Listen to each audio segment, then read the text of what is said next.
This is the MSR WindPro, which is, I think, a great little stove that almost no one ever really talks about.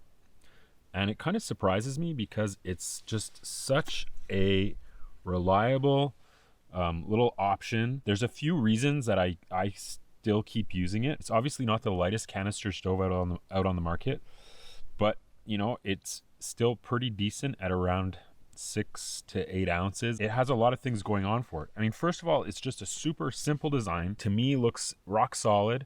There's really nothing, you know, crazy going on in the build. It just collapses really simply.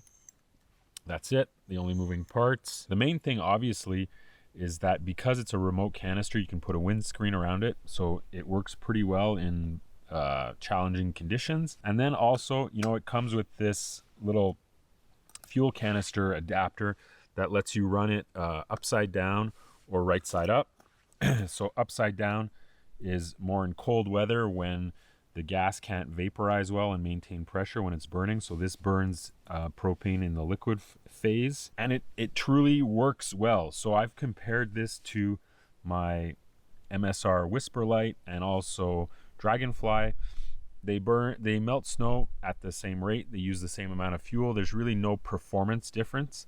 The only real difference is that this one uses canisters. I have a video explaining why that I personally prefer using liquid fuel in the winter when I'm on trips that, you know, you need to melt a lot of snow. That being said, you know, there's situations where a canister stove is just really practical, and you know, it's sort of less fussy. So, you know, I typically budget 8 ounces of fuel per day in the winter. Normally end up burning about 6.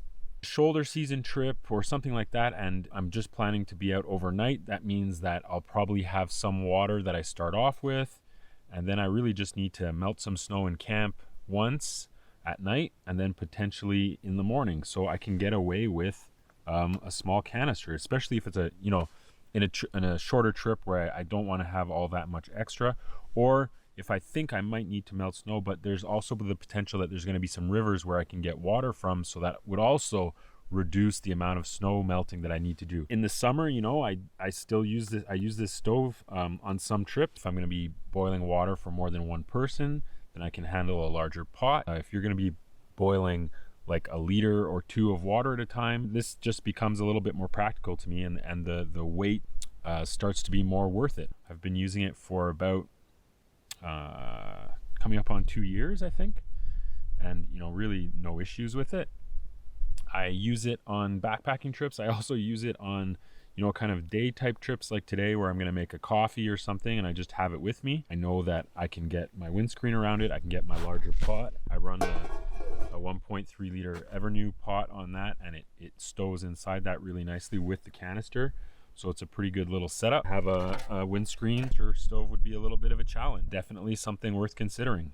MSR WindPro, great little stove.